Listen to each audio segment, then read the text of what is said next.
Hello students, myself Professor Hiral Pausar from Raffel College Vapi, and I am going to teach you subject environmental science. In today's session we discuss the two pollution, that is thermal pollution and nuclear pollution, right? So let's start. First one, thermal pollution. First of all, what is the meaning of thermal pollution? Thermal pollution is defined as a sudden increase or decrease in a temperature of a natural body of water, which may be ocean, lake, river or pond by the human influence. क्या है ये? तो जो हमारा natural water bodies है, जैसे कि ocean, lake, river और पॉन्ड, उसके अंदर जो हमारा नेचुरल वाटर है उसके टेम्परेचर में सडन चेंज हो जाना, इंक्रीज और डिक्रीज हो जाना उसका टेम्परेचर। कैसे? तो जो इंडस्ट्रीज़ में से जो हॉट वाटर रहता है उसको वहाँ पे रिलीज़ करते हैं, राइट? तो उसकी वजह से वाटर का टेम्परेचर चेंज हो जाता है, तो उसकी वजह से पॉल्यूशन क्रिएट होता है, तो वो पॉल्यूशन को हम बोलेंगे thermal pollution. Sure, let's start. Thermal pollution. Introduction. In an aquatic system, temperature is an important factor which affects the physiochemical parameters of water quality as well as the plant, animal and microbial life considerably. Right? Aquatic water के अंदर, aquatic system के अंदर temperature important factor है, right? तो वो किसके ऊपर affect करता है? वो वाटर क्वालिटी वो किसके ऊपर अफेक्ट करती है? तो प्लांट के ऊपर, एनिमल के ऊपर, माइक्रोबायल लाइफ सबके ऊपर वाटर क्वालिटी अफेक्ट करती है। तो इसीलिए टेम्परेचर इम्पोर्टेंट फैक्टर है एक्वेटिक सिस्टम के अंदर। Aquatic life is usually well adjusted to diurnal and the seasonal changes. Diurnal means what? जो एनिमल्स और बर्ड्स एक्टिव रहते हैं डे टाइम में, राइट? उसे बोलेंगे in the temperature which occurs naturally. However, man made changes in the temperature of water often causes adverse change which damage its utility and productivity. An increase in the optimum water temperature by the industrial process, steel factories, electric powerhouses and atomic power plants may be called as a thermal pollution. An increase in the optimum water temperature, जो हमारा natural water है वो temperature में change होना, कैसे change होता है? Because of the industrial process, that is called the thermal pollution. In other words, thermal pollution occurs when heat release into water or air produces undesirable effects. The thermal pollution is also commonly known as a heat pollution. इसे हम क्या बोलेंगे? Heat pollution भी बोल सकते हो। वो क्या होता है? तो जो हीट वाटर होता है उसको रिलीज करते हैं वाटर बॉडीज़ के अंदर और इससे क्रिएट होता है thermal water pollution. Thermal pollution can be sudden acute event or a long term chronic process. वो लॉन्ग पीरियड के लिए है, राइट? लॉन्ग टाइम प्रोसेस है. Sudden heat release usually occur due to the natural events. Sudden heat release कैसे होता है? तो वो नेचुरली भी होता है और मैन मेड भी होता है. नेचुरली इवेंट से कैसे होगा? तो फॉरेस्ट फायर्स और वॉल्केनोज से, और due to human induced events, that जैसे कि फायर स्टॉर्म्स, राइट? तो फायर स्टॉर्म क्या है? तो fire storm is a fire that is burning uncontrollable, usually in a place that has been bombed. तो फायर स्टॉर्म कैसे हो? तो बॉम्ब करेंगे, राइट? बॉम्बारी करेंगे, बॉम्ब गिराएंगे, तो उससे क्या होगा? फायर स्टॉर्म होगा. तो वो जिसको आप कंट्रोल नहीं कर सकते, वो जो अनकंट्रोलेबल है. And by the naturally fire कैसे होगा? तो नेचुरली फॉरेस्ट फायर होगा और वॉल्केनोज होंगे, राइट? तो उसकी वजह से हीट प्रोड्यूस होगी और वो कहाँ पे जाएगी? वाटर के अंदर, राइट? तो उसकी वजह से थर्मल पॉल्यूशन क्रिएट होगा. नाउ कोजेस और sources of the thermal pollution. Sources क्या है, कोजेस क्या है वाटर पॉल्यूशन से, वो कहाँ से क्रिएट होता है, राइट?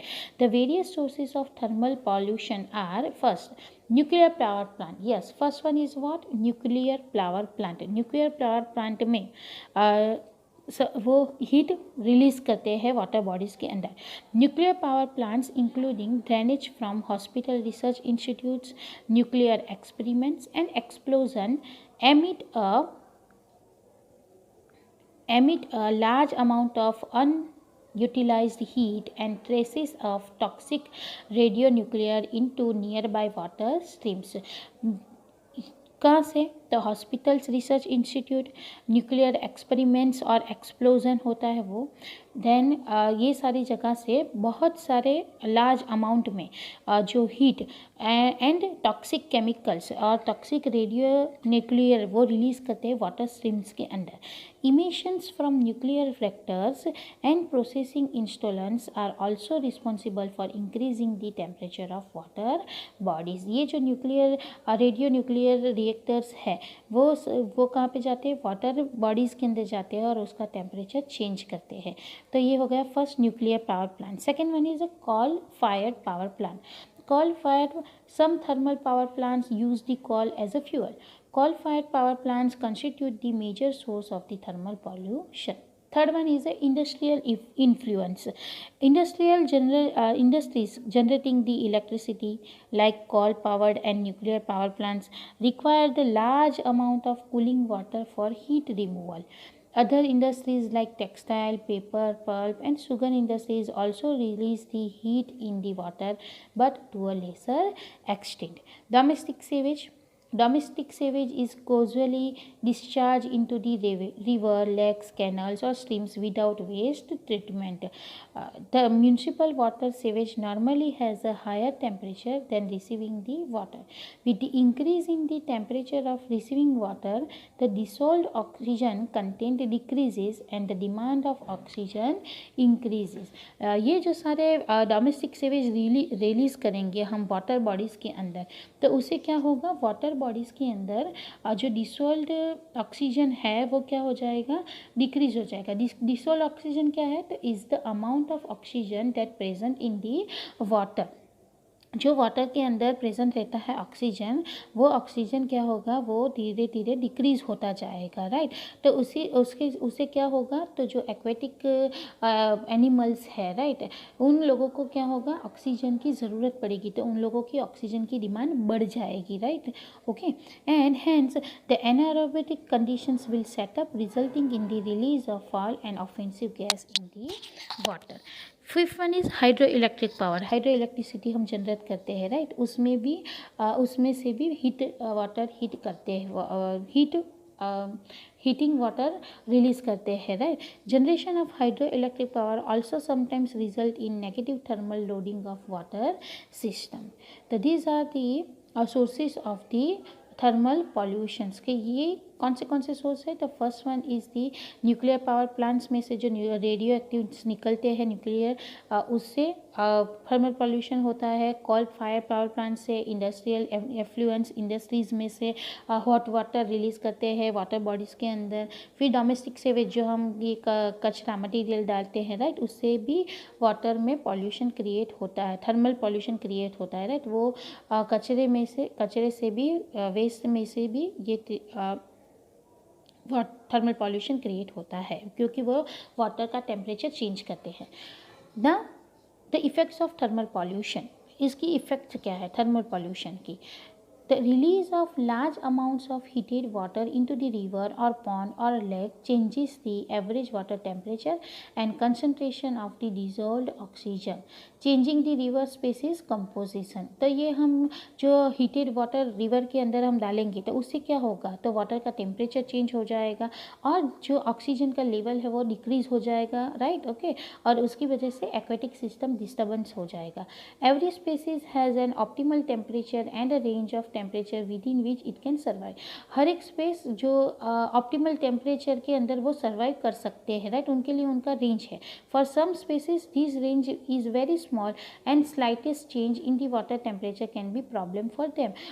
ऐसे स्पेसीज भी होते हैं एक्वेटिक के अंदर कि जिनका रेंज क्या होता है कि अगर वाटर टेम्परेचर थोड़ा सा भी चेंज हो गया तो वो सर्वाइव नहीं कर सकते हैं। When the water temperature rises more than 1.5 Celsius above the normal, the the leg fish move away, right. अगर वाटर का टेम्परेचर 1.5 सेल्सियस से ज़्यादा हो गया तो जो लेक के अंदर फिश रहती है वो मूव अवे, वहाँ से मूव होकर जाती है। While river fish can withstand a rise in a temperature up to 3 Celsius. जो रिवर के अंदर फिश रहती है उन लोगों के लिए टेम्परेचर कितना है कंफर्टेबल, तो वो सर्वाइव कर सकती है अप टू 3 सेल्सियस टेम्परेचर के अंदर। Higher temperature of water can change the natural conditions and finally disturb the ecosystem. Fish spawning cycles. Fish spawning cycle means what? Spawning means what? Spawn means release or deposit the eggs, right? तो जो वो egg release करते हैं वो cycle में भी, period में भी डिस्टर्बेंस हो जाता है। द फिश में भी हाईली ससेप्टिबल टू डिजीज़, ज़्यादातर वो डिजीज़, उनको डिजीज़ सारे हो जाते हैं, right. If warmer water causes the physical stress in fish, जो गर्म वाटर, जो हॉट वाटर रहता है तो वो क्या करता है, फिश की फिजिकल स्ट्रेस फिजिकल स्ट्रेस हो जाता है फिश के अंदर, and they may be easier for the predator to catch. तो उससे क्या होगा, तो जो प्रीडिक्टर उसे कैच करेंगे वो इजीली उसे कैच कर सकते हैं। Also can change the type and availability of food for fish at the various times of the year, right? So these are the effects of the thermal pollution in the aquatic system. Now control of thermal pollution. Thermal pollution को हम कैसे control कर सकते हैं, कैसे control कर सकते हैं, तो जो हीट वाटर रिलीज होता है तो उसे डायरेक्टली रिलीज करने से पहले उसे कूल करना चाहिए, कूल डाउन करना चाहिए, और कूल करने के बाद उसे रिलीज करना चाहिए, राइट। तो उसके लिए क्या क्या होना चाहिए, तो कूलिंग टावर्स एस्टेब्लिश करने चाहिए, कूलिंग पॉन्ड्स बनाने चाहिए, आर्टिफिशियल लेक बनाना चाहिए, राइट। तो इससे हम वो थर्मल पॉल्यूशन को कम कर सकते हैं, मिनिमाइज कर सकते हैं। The control of thermal pollution is necessary as its detrimental effects on aquatic ecosystem may be worse in future. There are several solutions to chronic thermal discharge into water bodies. Some of the visible solutions are as follows. First one is the cooling towers. The use of water from water source for cooling purpose, which subsequent return to the water body after passing through the condenser, is termed as a cooling process, right? हम water का use करते हैं, right, water का use करते हैं for cooling purpose के लिए, फिर वापस से उसे वाटर बॉडी के अंदर, बॉडी में डालते हैं। बट वो कैसे डालते हैं, तो आप हॉट वाटर उसके अंदर रिलीज़ करते हो, बट हॉट वाटर रिलीज़ करने से पहले उसको क्या करना चाहिए, कूल डाउन करना चाहिए, उसको पास करना चाहिए कंडेंसर में से। तो वो उसे हम क्या बोलेंगे, कूलिंग प्रोसेस बोलेंगे, राइट। दैट मीन्स जो हॉट वाटर है उसे कूल करना है, उसके बाद उसको रिलीज़ करना है वाटर बॉडीज़ के अंदर। To make the cooling process more effective, cooling towers are designed to control the temperature of the water. Cooling towers in fact are used to dissipate the recovered waste heat so as to eliminate the problems of thermal pollution. Dissipate means what? Evaporate कर देते, वो hot water, वो क्या होता है, hot water evaporate हो जाता है और फिर वो धीरे धीरे कूल हो जाता है। तो कूलिंग टावर से जो हॉट वाटर है वो कूल डाउन हो जाते हैं, कूल हो जाते हैं, और फिर उसे हमें रिलीज़ करना है वाटर बॉडीज़ के अंदर ताकि हम थर्मल पॉल्यूशन को एलिमिनेट कर सकें। सेकेंड वन इज़ टावर की जगह पे, टावर बनाने की जगह पे पॉन्ड भी बना सकते हैं। कूलिंग पॉन्ड और reservoir constitute the simplest method of controlling thermal discharges. Pond बनाना चाहिए, heated effluents on the surface of water in the cooling ponds maximize the dissipation of heat to the atmosphere. तो जो cooling pond जैसा हमें बनाना चाहिए, वो उसमें क्या करेंगे, तो जो हीटेड वाटर को हम सरफेस के अंदर डालेंगे तो वो क्या करेगा, खुली जगह पे रहेगा, तो वो एटमॉस्फेयर में ज़्यादा से ज़्यादा वो हीट इवापोरेट हो जाएगी and minimise the water area and the volume, और वो क्या करेंगी, वाटर को कूल डाउन करेंगी। It is the simplest and cheapest methods which cools the water to the considerable low temperature, but the technique alone is less desirable and inefficient in the terms of air water contact. Now third one is artificial lake. Artificial lakes are man-made bodies of water which offer possible alternative to ones through the cooling. The heated influence may be discharged into the lake at the one end and the water for cooling purpose may be withdrawn from the other end. एक जगह पे हमें वो hot water डालना और उसको cool down करना है, फिर वो कूल हो जाने के बाद दूसरे एंड में से वो कूलिंग पर्पस के लिए वापस से वो वाटर को आप यूज़ कर सकते हो। The heat is eventually dissipated through the evaporation. These lags have been regenerated continuously. A number of methods have been suggested and developed for converting the thermal influence from power plants into useful heat resources for maximizing the benefits. Some of the potential physical application for the thermal discharge of power plants are industrial and space heating, biological applications such as soil warming, fish culture, livestock shelters, and for heating greenhouses. Most of these potential physical applications are of colder regions or the locations. These are the application for discharge, thermal discharge, जो heat है उसको discharge reject करने के लिए power plant में use होती है. तो this is the way we can control the thermal pollution. कितनी वेज? तो कूलिंग टावर्स, कूलिंग पॉन्ड्स और आर्टिफिशियल लेक बनाना चाहिए ताकि हम जो हीट वाटर है उसे कूल कर सकें and then we can release the water into the water bodies. Okay, so this is the thermal pollution. What is the thermal pollution? Thermal pollution means what? जो वाटर बॉडीज़ के अंदर water heat करते हैं, heated water हम release करते हैं तो वो क्या करता है, वो वाटर टेम्परेचर को चेंज कर देता है, तो उससे थर्मल पॉल्यूशन क्रिएट होता है. Now next one and the last one pollution is nuclear hazards. हमने फर्स्ट वन देखा था air pollution, then water pollution, उसके बाद देखा अपने marine pollution, soil pollutions, noise pollution, thermal pollution, and this is your last one pollution, that is the nuclear hazards. nuclear hazards जो last year university paper में ये पूछा गया था 14 मार्क्स के अंदर, that describe the nuclear hazards, ऐसा ही लिख दिया था. तो आपको इसमें क्या डिस्क्राइब करना है? तो न्यूक्लियर हैज़ार्ड्स में पहले क्या है, फर्स्ट ऑफ ऑल आपको बताना है रेडिएशन. रेडिएशन क्या है, उसकी definition, that is the radio activity. फिर उसके बाद रेडिएशन पॉल्यूशन क्या है, उसके इफ़ेक्ट्स क्या है, उसका सोर्सेज कॉजेज़ क्या है और उसके कंट्रोल मेजर्स क्या है. बस इतना आपको 14 मार्क्स में टोटल लिखना है. तो ये लास्ट ईयर यूनिवर्सिटी पेपर में पूछा गया था ना. First of all nuclear hazards में पहले क्या आएगा, तो रेडियो एक्टिविटी. रेडियो एक्टिविटी क्या है, रेडिएशन क्या है, रेडिएशन जो डायरेक्टली सरफेस पे आता है, रेडिएशन, राइट. रेडिएशन क्या है, तो energy that comes from a source and travel through the space and may be able to penetrate the various materials. जो डायरेक्टली एनर्जी सोर्स से आती है सरफेस के ऊपर, राइट, थ्रू दी स्पेस, तो उसको हम बोलेंगे रेडिएशन. जैसे कि अल्ट्रावायलेट रेडिएशन, डायरेक्टली जो अल्ट्रावायलेट रेज आते हैं सन में से, राइट, तो ओजोन का लेयर है वो हमें प्रोटेक्ट करता है ये अल्ट्रावायलेट रेडिएशन से, राइट, बिकॉज वो बहुत डेंजरस होते हैं, राइट. इसके तो रेडियो एक्टिविटी क्या है? By this integrating of their atomic nuclear certain elements like radium, uranium, thorium etcetera spontaneously emit, ये क्या करेंगे, किसको एमिट करेंगे, protons, that is the alpha particles, electrons, that is the beta particles, and gamma, that is the rays, electromagnetic waves of very short wavelength. Such elements that give off radiation as they disintegrated are said to be the radioactive materials, and this property is known as a radioactivity. किसे हम radioactivity बोलेंगे? तो जो ये electron और ये जो gamma, beta और अल्फ़ा, ये जो इलेक्ट्रोमैग्नेटिक वेव है वो क्या करेंगे, ये एलिमिनेट, ये रेडिएशन क्रिएट करेंगे. ये इसको हम बोलेंगे, ये मटेरियल को रेडियो एक्टिव मटेरियल, और इसको हम बोलेंगे प्रॉपर्टी को रेडियो एक्टिविटी. नाउ रेडिएशन किसे बोलेंगे, मैंने आपको अभी बताया. Radiation is energy that comes from a source and travel through a space and may be able to penetrate various materials.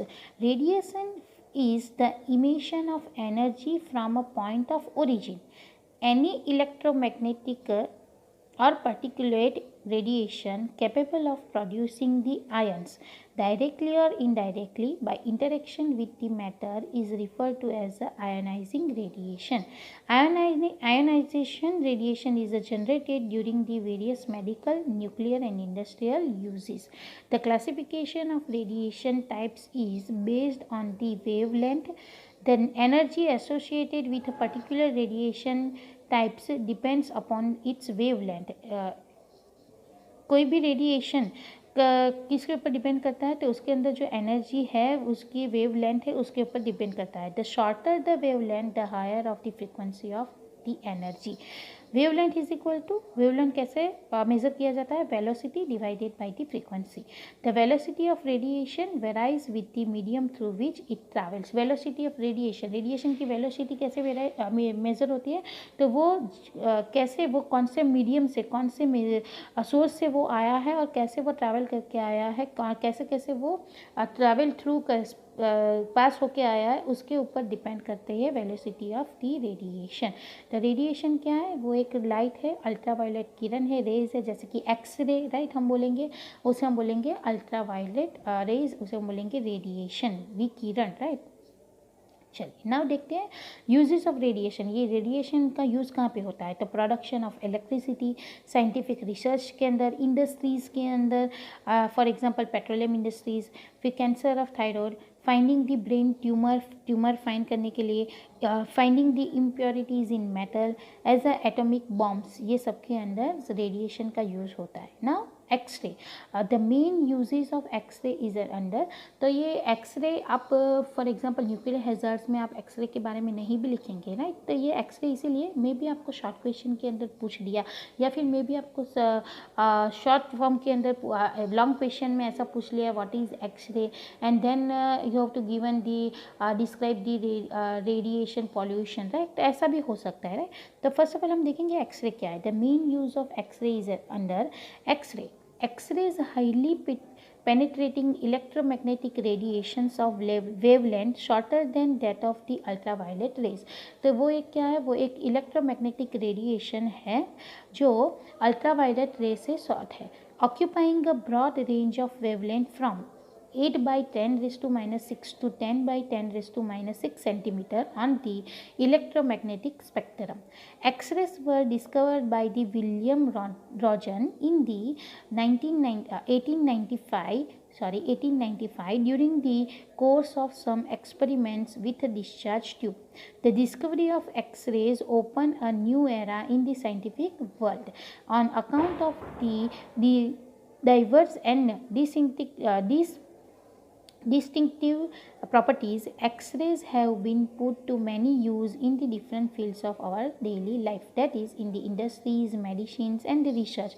X-rays not only help to explain the arrangement of atoms in the crystals but also the interior of atom itself. Importance of X-rays, X-ray का importance क्या है, तो right हम जैसे कि medical के अंदर बताते हैं, अगर आपको कुछ लग भी गया, राइट, फ्रैक्चर हो गया, तो फ्रैक्चर्स आपके बॉडी में कहाँ पे हुआ है, क्या हुआ है, वो देखने के लिए हम क्या करते हैं, एक्सरे निकलवाते हैं, ताकि हमें पता चलता है कि क्या हुआ है, राइट, ओके। तो engineers and the scientist have greatly felt the importance of the X-rays in the following fields. In industries, in detecting the defects in the machine के अंदर क्या डिटेक्ट हुआ, क्या प्रॉब्लम हुआ है, राइट, वो डिटेक्ट करने के लिए, क्या डिफेक्ट हुआ वो डिटेक्ट करने के लिए एक्सरेज का यूज़ करते हैं। And the structures parts in analysing the structure of alloys, in studying the structure of rubber, plastic, cellulose etcetera. In health services, in diagnosis of certain disease को diagnose करने के लिए by radiography, and for treatment of certain disease by the X-ray therapy etcetera.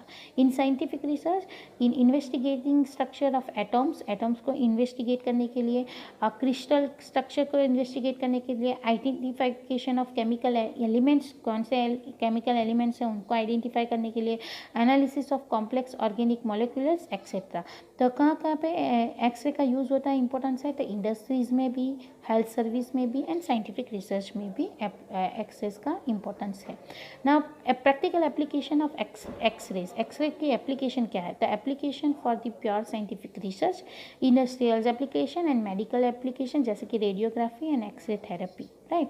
तो this is the X-ray. Now the main is radio active pollution, जो pollution हमें सीखना है वो radio active pollutions. Radio active pollution क्या है, radioactive pollution is a special form of physical pollution of air, water and soil with the radioactive materials। radioactive pollution क्या, हमने different pollution देखा, एयर पॉल्यूशन, एयर के अंदर जो undesirable pollutant होते हैं, राइट, ओके, वो सब्सटेंस होता है, वो क्रिएट करता है एयर पॉल्यूशन। फिर हमने देखा वाटर पॉल्यूशन, वाटर का क्वालिटी चेंज हो जाती है, राइट, उसके अंदर ऐसा सब्सटेंस वाटर के अंदर आते हैं जो वाटर को वाटर को पॉल्यूशन क्रिएट करते हैं, राइट। वाटर पॉल्यूशन, तो जो हम कचरा डालेंगे उससे वो वाटर पॉल्यूशन क्रिएट होगा। फिर हमने देखा सॉइल पॉल्यूशन, राइट। देन देखा नॉइस पॉल्यूशन कैसे होता है, फिर मराइन पॉल्यूशन देखा, थर्मल पॉल्यूशन देखा। वैसे रेडियो एक्टिव पॉल्यूशन क्या है? तो radio active pollution is a physical pollution of air, water and soil with the radio active materials. Radio active material से ये पॉल्यूशन कहाँ पे क्रिएट होता है? तो एयर में, वाटर में एंड सॉइल के अंदर, right. Its nature of contamination and effects are different from those of the other kinds of pollution. Though people have been exposed to low level of radiation from natural sources for several millennia, but the danger from radiation exposure have increased in the recent times, right? जैसे कि आपको पता है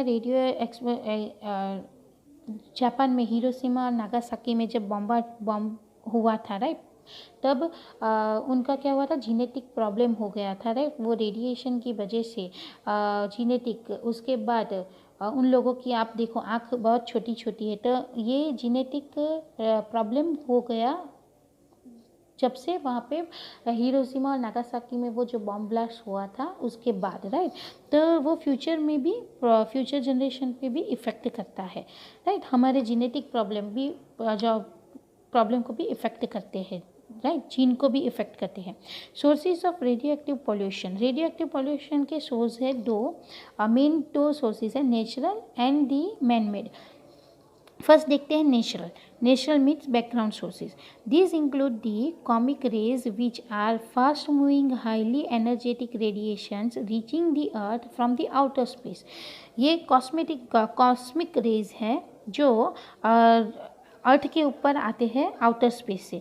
the intensity of cosmic rays in the biosphere is low and so they are not a health hazard, but they are major hazard in the space. The terrestrial radiations from the nuclides, atomic nucleus of radioactive elements present in the rock, soil and water. Terrestrial radiation में क्या है? तो वो जो rock, soil और water के अंदर जो नेचुरली न्यूक्लियर एलिमेंट्स है, जो रेडियो एक्टिव एलिमेंट्स है, जैसे कि uranium 235, uranium 238, radium 224, thorium, carbon, potassium, ये सारे, राइट, वो भी रेडियो एक्टिव पॉल्यूशन क्रिएट करते हैं। तो these are the natural. Now man made कैसे क्रिएट करते हैं? Man causes the radio active pollution by testing of nuclear weapons, establishment of nuclear power plants, mining and refining of plutonium and thorium and preparation of radioactive isotopes. तो man कैसे create करता है? तो वो जो nuclear weapons बनाते हैं उसको टेस्ट करने में, फिर nuclear power plants, mining and refining plants, ये सारे प्लांट एस्टेब्लिश किए गए हैं, तो उससे रेडिएशन निकलते हैं, राइट। तो वो क्रिएट करते हैं रेडियो एक्टिव पॉल्यूशंस, राइट। तो उसमें फर्स्ट थे nuclear weapons. Testing of nuclear arms comprises the use of uranium 235 and plutonium 299 for the fission. Fission means what? तो फॉर स्प्लिटिंग वो क्या करता है? एनर्जी को ये जो यूरेनियम में से एनर्जी पॉल्यूटेंट को स्प्लिट करेगा और एनर्जी रिलीज करेगा एटमॉस्फेयर के अंदर। देन हाइड्रोजन और lithium as a fusion material. This is the nuclear weapons. Now second one is the atomic reactors and nuclear fuel. In a nuclear power plant, the operation plan includes introduction of the processed nuclear fuel, fission, activation and thermal processes. The fuel used for the purpose of disintegration of the atoms is usually the radioactive isotopes uranium 235, जो atom को split करता है energy से, तो उसके लिए जो fuel use होता है तो वो क्या है? यूरेनियम 235। वो रेडियो एक्टिव क्रिएट करेगा, पॉल्यूशन क्रिएट करेगा। In this process large amount of energy is release as a heat which is use to produce the steam और turning large turbines for producing the electricity. इसके अंदर energy release होती है, heat release होता है, right. Energy is release as a heat which is use to produce the steam produce करने के लिए ये एनर्जी रिलीज करते हैं और फिर क्या करते हैं, वो उससे इलेक्ट्रिसिटी प्रोड्यूस करते हैं, राइट। तो पानी को उबालते हैं और फिर वो स्टीम में से इलेक्ट्रिसिटी प्रोड्यूस करते हैं। Both fuel elements and coolants are sources of radiation pollution. ये जो फ्यूल के एलिमेंट्स है और जो कूलेंट्स होते हैं वो दोनों सोर्स है रेडिएशन पॉल्यूशन के। Besides this, the disposal of radioactive waste from atomic reactor is a rare problem because the fission and the activation products contained in underground tanks for natural decay. They may become free and escape into the surroundings. Intergases and halogen escapes as vapors and pollute the environment as they settle on the land or are washed into the surface waters with the rain, right? So these are the pollutants जो air के अंदर भी जाएंगे, जो surface के अंदर भी जाएंगे, जो वाटर के अंदर भी जाएंगे और क्रिएट करेंगे air, water and soil pollutions. And third one is a radioactive isotopes. A large number of radioactive isotopes such as 125I, 14C, 32P and their compounds find the wide usage in scientific research. The waste water from these research institutions, जो institute के अंदर ये सारे use किए जाते हैं, right, radioactive, तो उससे जो वेस्ट वाटर निकलता है ये इंस्टीट्यूशन से, उसके अंदर बहुत सारे अमाउंट में रेडियोएक्टिव मटेरियल होता है। When this waste water reaches in the different water sources, जब ये waste water different water sources bodies के अंदर जाएंगे, जैसे कि rivers, streams, lakes etcetera, through this sweepers they cause the water pollutions. Other sources, उसके अलावा क्या है, इन सब के अलावा radiation therapy, varying the concentration of radiations enter the human body. जब हम एक्सरे निकलवाते हैं, राइट, जो रेडिएशन हमें बॉडी के अंदर दिए जाते हैं कैंसर थेरेपी के अंदर, राइट, तो उससे हमारी बॉडी पे भी इफेक्ट होता है। During the different medical treatments, for instance X-rays are common for detecting the skeletal disorders. Therapy for cancer patients often includes the radium and the other isotopic radiations, right? So these are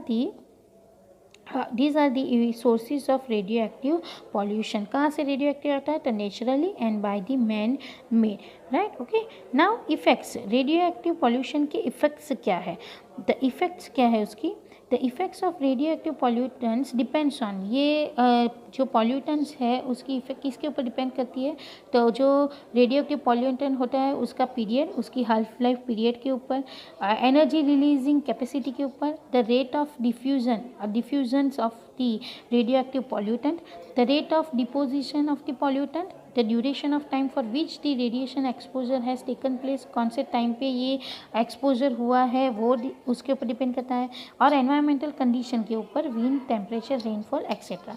all the organisms are affected from the radiation pollution and the effects are extremely dangerous. The effects may be somatic, that is individually exposed is affected, or genetic, future generation damage, genetic damage. The effects are cancer, shortening of lifespan, and genetic effects are mutations, right? Mutation means परिवर्तन।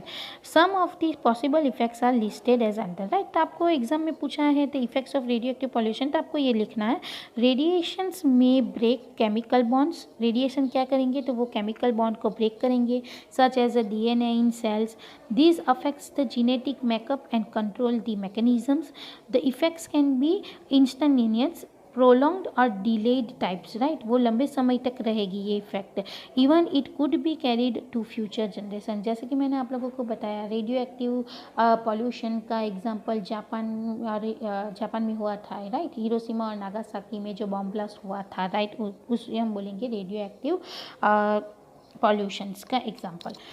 Exposure at a low doses of radiations 100 to 250 rates, ये rates जो measure radiation को measure करने के लिए ये unit use होता है, राइट। तो exposure at low doses, low dose होगा अगर ये रेडिएशन का, तो वो क्या करेगा, man do not die but begin to suffer from, उसे डेथ नहीं होगी बट क्या होगा, begin to suffer from fatigue, that is थकान हो जाना, nausea, vomiting and loss of hair, but recovery is possible, recovery हो सकती है।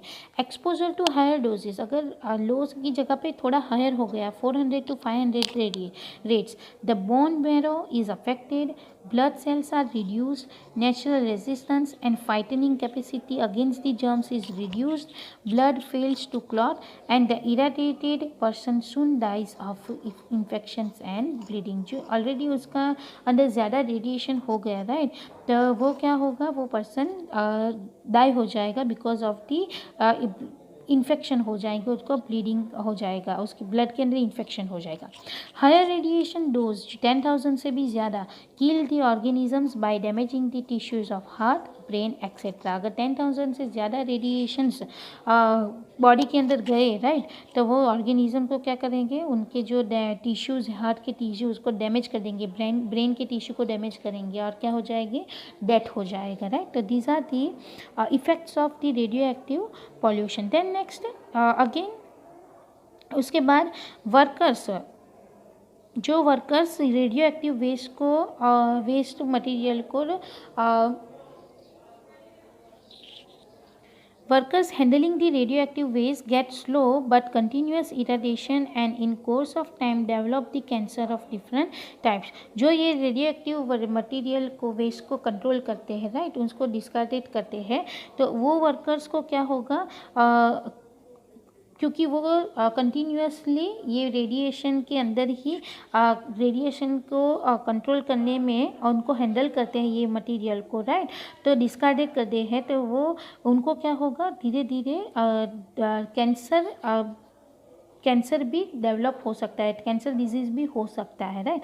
6.1 Through the food chain also radioactivity effects are experienced by the man। Food chain से भी, क्योंकि radio active materials air के अंदर जाएंगे, वाटर के अंदर जाएंगे और सॉइल के अंदर भी जाएंगे राइट, तो जो फूड चेन से भी रेडियो एक्टिव अफेक्ट करती है राइट मैन को। But the most significant effect of radioactive is that it causes the long range effects affecting the future of man and hence the future of our civilisation. Now effect हमने देख लिए, causes देख लिए कहाँ से आया वो, अभी कंट्रोल कैसे करना है रेडिएशन को राइट। तो हम रेडिएशन को पूरा का पूरा कंट्रोल तो नहीं कर पाए, उसको मिनिमाइज कर सकते हैं। As there is no cure of radiation damage, all the effect should be made to prevent the radio active pollution. The following measures can be adopted to prevent the radio active pollutions. Leakage of radioactive elements from the reactors and laboratories processing or using them should be totally checked। all safety measures should be strictly enforced। जो leakage हो रहा है वो हमें check करना हो चाहिए और उसके जो भी रेडियो एक्टिव है मटेरियल्स जो ये डिस्कार्डेड करते हैं तो उनको सेफ्टी मेजर्स यूज़ करने चाहिए। The disposal of radioactive waste must be safe जगह पे होना चाहिए disposal. They should be change in to harmless form or stored in a safe place where they may regularly decay in a harmless manner।